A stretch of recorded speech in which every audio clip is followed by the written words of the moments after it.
She is the Sweet and Savory Chef.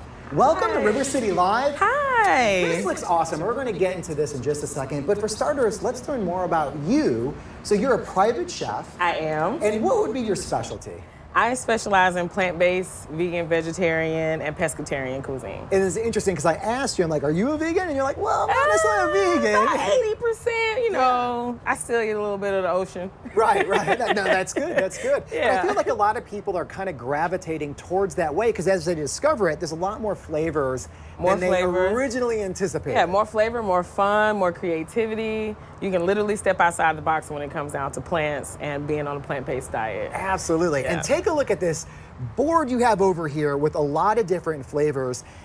So when someone's creating something like this, what do you recommend for them? Like, walk me through your process. Well, my process first is to find out exactly what the customer's needs are, and then what their theme of their event is. And then I tailor the board around that with multiple fresh ingredients. Like today we have a basil white bean dip that pairs with a garlic confit and the olives. So we've taken a little bit of the Mediterranean Greek inspiration there, and also your vegan meat with fresh fruits.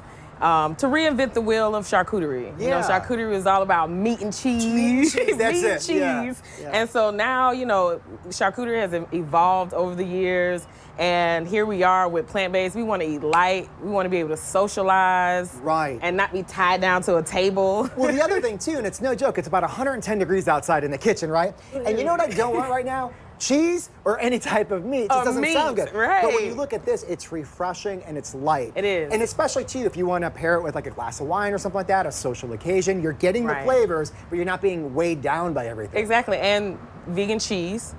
People are always amazed by the taste of vegan cheese. Don't expect cheese. Expect flavor, but don't expect cheese. Right. Cheese is in the name. It's in the name. That's about it. But that is it. That's it. But here you have your vegan goat cheese, and then you have a vegan Gouda cheese to pair. Now, some people may not like a garlic confit because it can be really, really strong in flavor. And so if you want to take your dip and change that for your guests, and say, I know we've all been to an Italian restaurant and they bring out bread and dip. Yeah. And so in here, something you can make at home. I make all my sauces at home. And at home you have a red pepper, garlic, salt flakes, oregano, basil. Then you're gonna take some delicious balsamic and you're gonna add a little balsamic to it. Always add balsamic first, and then you add your olive oil. And once you add your olive oil, mix it in slightly.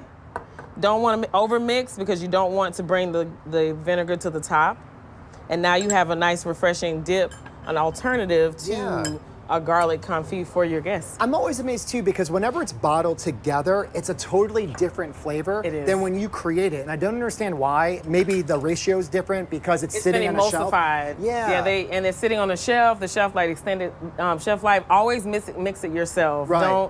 Don't buy a premix. Because at home, I know it sounds weird, but that's actually what I do. I'm not high maintenance, but I like it, and I actually pair it with hummus, and that's my dressing.